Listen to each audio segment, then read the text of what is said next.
My grandfather was a survivor of the Titanic. I now know the horrifying reason it sank. Whenever I asked my grandfather what happened on the Titanic, he'd start panicking and shout at me, telling me never to bring it up again. I'd never seen him act like that before. It was like he was scared of something. I figured it was just PTSD, but I would soon find out that the real reason was so much more horrifying. The first time I asked, with his hands violently shaking and his voice cracking, he made me promise never to tell anyone that he survived. He was worried people might think he was crazy. I sat there dumbfounded as he started telling the story.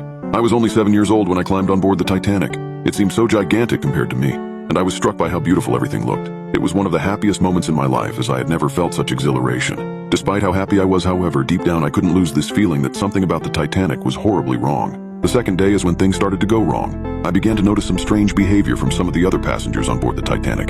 They seemed to be coughing a lot and their eyes were very red. My father assured me that it was nothing, but I can remember how frightened he looked. He left for a few minutes and came back carrying a wrench and told me it was just for protection. I was awoken the next morning by screams coming from the next room. I jumped out of bed and rushed to see what was happening. There was already a group of people standing outside the door, and I pushed them out of the way to get a better view. I froze while staring at the contents of the room. There was a man lying on the floor with his stomach ripped open while his 2 young children seemed to be feasting on his intestines. I was shoved out of the way as 2 of the crew rushed in. They grabbed the children and struggled to hold them, as the children were like rabid animals. They managed to subdue the children by knocking them out cold.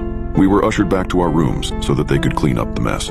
I wandered the ship for the day and noticed that a lot of people seemed to be very sick. The crew told everyone that the sickness spreading around had nothing to do with the cannibalism that was happening, and that there was no need to panic. They were so wrong. I was awoken on the 4th day by screams and running from outside the cabin. I peeked outside and was shocked as the hallway was covered in blood and bodies were spread out throughout the floor. I quickly closed the door and went to wake my parents, but I noticed they were missing. I didn't know what to do, as I was afraid to leave the room, but was afraid to be by myself. My rumbling stomach finally convinced me that I needed to leave and find some food. I crept to the door and peeked out and was relieved to find the hall empty. There were distant sounds of the engines rumbling and the occasional scream. I remembered that there was a kitchen down the hallway which would probably have something in it I could eat.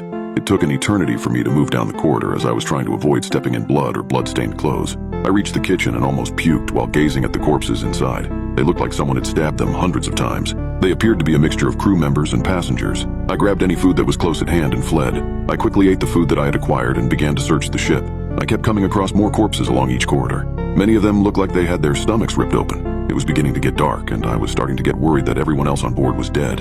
I rounded a corner and my bladder let loose as a gun was pointed in my face. I stood there shaking as one of the crew gazed at me for a few moments. He put the gun away before rushing off and leaving me standing there alone. It took me a while to gather my senses, and by this time it was completely dark. I had heard distant gunshots in the direction the crew member had run and wondered what he had shot.